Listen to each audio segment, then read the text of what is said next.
ఆరోగ్యశ్రీ పథకంలో ప్రైవేట్ ఆసుపత్రులు చేస్తున్న దందాపై పూర్తి స్థాయిలో విచారణ చేపట్టాలని తెలుగుదేశం పార్టీ రాష్ట్ర అధికార ప్రతినిధి పిఠాపురం మాజీ ఎమ్మెల్యే వర్మ వైద్య ఆరోగ్య శాఖ ఉన్నతాధికారులను కోరారు. కాకినాడలోని ఒక ప్రైవేటు ఆసుపత్రిలో ఆరోగ్యశ్రీ పథకం ద్వారా వైద్యం చేయించుకుని ఆసుపత్రి యాజమాన్యం ఒత్తిడితో తిరిగి డబ్బులు చెల్లించి ఇబ్బంది పడుతున్న బాధితులు పలువురు పిఠాపురంలో మాజీ ఎమ్మెల్యే వర్మను కలిశారు. వారికి జరిగిన అన్యాయాన్ని వర్మకు చెప్పుకున్నారు. మాజీ ఎమ్మెల్యే వర్మ స్పందిస్తూ అక్రమాలకు పాల్పడుతున్న ప్రైవేట్ ఆసుపత్రులపై ఆ సందర్భంగా తీవ్ర స్థాయిలో మండిపడ్డారు. వారి దగ్గర 1,50,000 అదనంగా తీసుకున్నారు వాళ్ళ అమ్మగారు ఆరోగ్యం. మళ్ళీ దానికి ఏదో గొడవ ఉందండి అని అది ఉందండి అంటే ఫోన్ కూడా నేనే చేశాను. నాకు తెలియదు ఈ గొడవ ఏముందో. ఎంతగా ఏంట్రా అని కౌరంతే ఆరోగ్యశ్రీలో చేసుకుంటే నా దగ్గర డబ్బు తీసేసుకున్నారండి. డబ్బు అడుగుతుంటే మళ్ళీ డబ్బు కట్టమంటున్నారండి.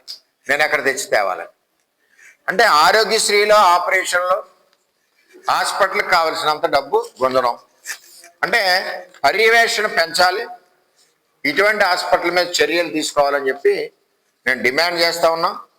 ప్రభుత్వం ఈ విధంగా ప్రజలకు మంచి చేస్తుంటే ఈ ఆరోగ్యశ్రీ గురించి 100 కోట్ల బిల్లులు 1,500 కోట్లు చంద్రబాబు నాయుడు గారు ఇస్తే 4,500 కోట్లు బకాయిలు పెట్టి జగన్మోహన్ రెడ్డి పేదవాడు బతుకుతే బతుకునే సస్యని చెప్పి వదిలేస్తే ఈవేళ చంద్రబాబు నాయుడు గారు పేదవాడు ఆరోగ్యం గురించి ఒక పక్కన ఆరోగ్యశ్రీ డబ్బులు ఇస్తూ ఇంకో పక్కన ముఖ్యమంత్రి సహాయ నిధి నుంచి కోట్ల రూపాయలు ఇస్తూ ఇంటికి పెద్ద కొడుకులా చంద్రబాబు నాయుడు గారు వెళ్తుంటే ఈవేళ ప్రభుత్వానికి మచ్చ తేడానికి ఆ వర్గానికి సంబంధించిన హాస్పిటల్ అన్నీ కూడా ఈ విధమైన తప్పుడు కార్యక్రమాలు చేస్తున్నాయి.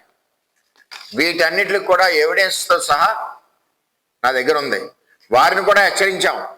ప్రభుత్వానికి చెడ్డ పేరు వచ్చి పనులు చేస్తున్నారని నేను గత 6 నెలల క్రితం చెప్పాను. ఏమవుతుందంటే అందరూ మా పిఠాపురం సంబంధించిన వాళ్ళే దొరుకుతున్నారు వాళ్ళకి. అంటే మిగిలిన నియోజకవర్గాల్లో ఏమవుతుందో నాకు తెలియదు కదా.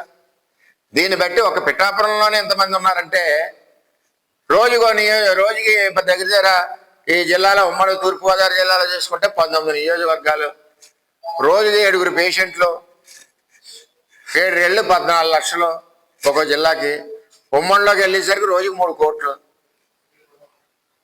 ఈ విధంగా రోజుకి 2-3 కోట్లు అంటే సంవత్సరానికి కోట్ల రూపాయల స్కాము